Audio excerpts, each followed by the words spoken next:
First reading. A reading from the second book of Kings, chapter 2, verses 1 and 6 to 14. This is what happened when Yahweh took Elijah up to heaven in the whirlwind. Elijah and Elisha set out from Gilgal. Elijah said, Elisha, you stay here.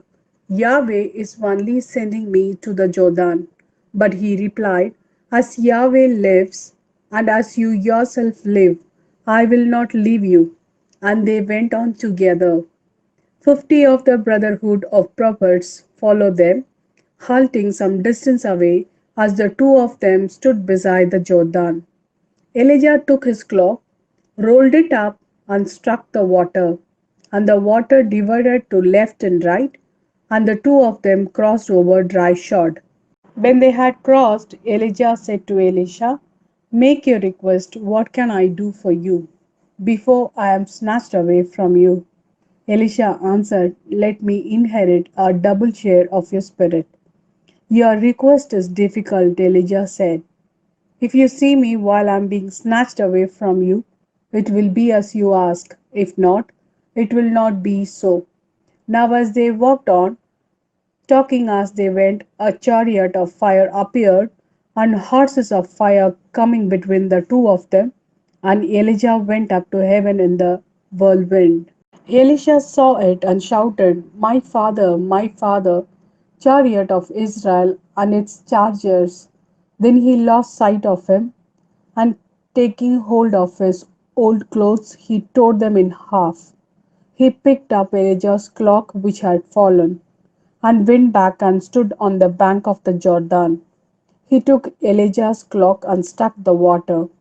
Where is Yahweh, the God of Elijah? He cried.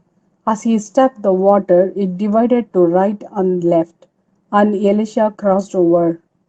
This is the word of Lord. Thanks be to God. A reading from the Gospel of Matthew, chapter 6, verses 1 to 6 and 16 to 18.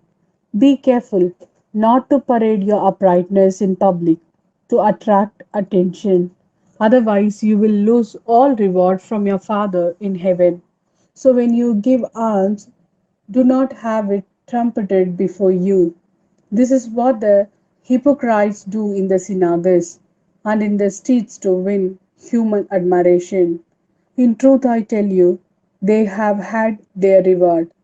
But when you give alms, your left hand must not know what your right is doing. Your alms giving must be secret, and your Father who sees all that is done in secret will reward you. And when you pray, do not imitate the hypocrites. They love to say their prayers standing up in the synagogues and at the street's corner for people to see them. In truth, I tell you, they have had their reward. But when you pray, go to your private room, shut yourself in, and so pray to your Father who is in the secret place. And your Father who sees all that is done in secret will reward you. When you are fasting, do not put on a gloomy look as the hypocrites do. They go about looking unsightly to let people know they are fasting. In truth, I tell you, they have had their reward. But when you fast, put scent on your head and wash your face, so that no one will know you are fasting except your Father, who sees all that is done in secret. And your Father, who sees all that is done in secret, will reward you.